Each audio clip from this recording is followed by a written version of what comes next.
மருந்து சேனலுடைய மேலும் பல பதிவுகளை தெரிந்து கொள்ள இந்த சேனலை சப்ஸ்கிரைப் செய்யவும், பெல் பட்டனை அழுத்தவும். மேலும் மருத்துவரின் ஆலோசனை பெற இந்த வீடியோவில் உள்ள எண்ணிற்கு தொடர்பு கொள்ளவும்.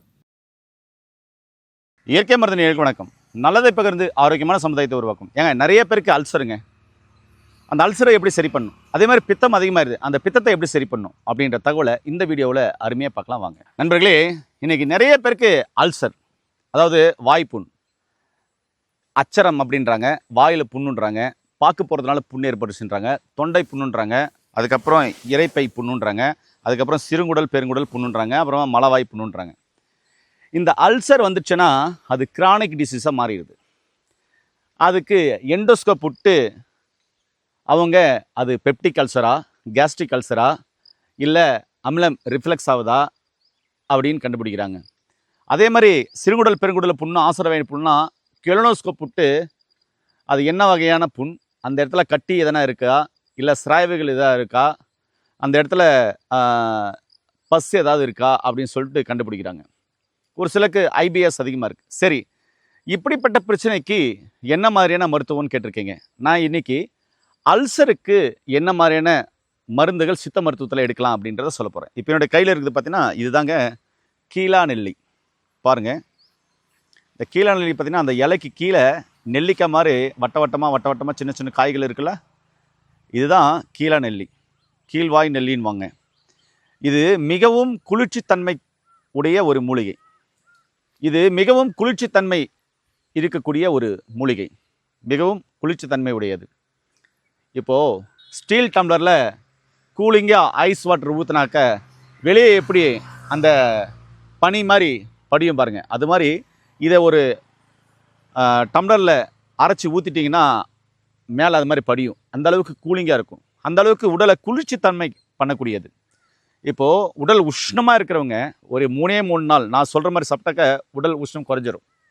இதை அதனுடைய தண்டு, அதாவது அதனுடைய வேர், அதனுடைய தண்டு, அதனுடைய இலை எல்லாமே எடுத்து நல்லா அரைச்சிடணும்.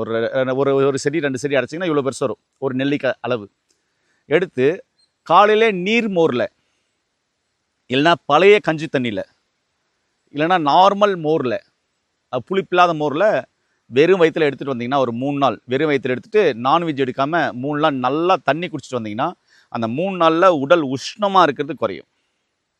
கண்கூட பார்க்கலாங்க, உடல் உஷ்ணம் குறையுது.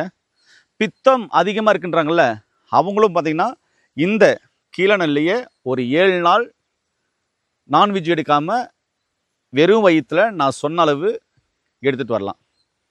இதுவே அல்சர் இருக்குன்னு வைங்களேன், அவங்க ஒரு 7 நாள் தொடர்ந்து நெல்லிக்காய் அளவு, சரிங்களா, பழைய கஞ்சி தண்ணியில் இல்லைனா மோரில் எடுத்துகிட்டு அந்த 7 நாளும் உப்பு புளி காரம் கம்மியாக நான்வெஜ் எடுக்காமல் நல்லா தண்ணி குடிச்சிட்டு தோற்பான உணவுகள் நிறைய எடுக்கணும்.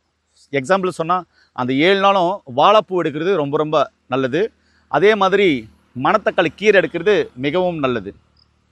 தேவைப்பட்டால் அதிமதுரம் பொடி இருக்குல்ல, அது காலைல ஒரு 1/2 ஸ்பூன், சாயந்தரம் ஒரு 1/2 ஸ்பூன் வாயில் போட்டு வச்சு அதனுடைய அந்த எச்சில் வரும் இல்லையா நீர், உமிழ் நீர், அதை அப்படியே கொஞ்சம் கொஞ்சமாக முழுங்கலாம். இதை எடுத்துக்கிட்டு 7 நாள் இது மாதிரி எடுத்து பாருங்களேன், உங்கள் உடம்பு அவ்வளோ அழகாக இருக்கும். அல்சர் நல்லா குறையிறத கண்கூட பார்க்கலாம். ஏன்னா அல்சருக்கு மிகவும் அற்புதமான மூலிகை பார்த்தீங்கன்னா அந்த கீழா நெல்லி. எல்லாமே கீழா நெல்லியே சருமம் சார்ந்த பிரச்சனை பேசியிருப்பாங்க. இந்த கீழா நெல்லியை சரியான முறையில் எடுத்தோம்னா தோல் நோய்கள் சரியாகும். அதே மாதிரி நிறைய பேருக்கு லிவருக்கு பேசியிருப்பாங்க. மஞ்சக்காமாலை உள்ளவங்க இன்றளவும் கிராமப்புறங்களில் மற்ற இடங்களில் மஞ்சக்காமாலைக்கு 100% மிகவும் அற்புதமாக வேலை செய்யக்கூடிய ஒரு மருந்துனாக்க இந்த கீழா நெல்லி. இது லிவரின் ஃப்ரெண்டுன்னு சொல்லலாம், அதாவது கல்லீரலின் நண்பன் சொல்லலாம். அந்த அளவுக்கு இது கல்லீரலுக்கும் வேலை செய்யும். ஆனால் இன்றைக்கி சொல்லியிருக்கிறது என்னென்னா, அல்சர் உள்ளவங்க எப்படி இந்த மூலிகையை பயன்படுத்தலாம்னு சொல்லியிருக்கேன். அதே மாதிரி அல்சர் உள்ளவங்க கிரானிக் டிசீஸாக இருக்குது அப்படின்னு சொன்னால் அவங்களுடைய உணவில் முழுவதும் அரை வயிறு சாப்பாடாக சாப்பிடுங்க, நல்லா ஜீரணமாகி சாப்பிடுங்க.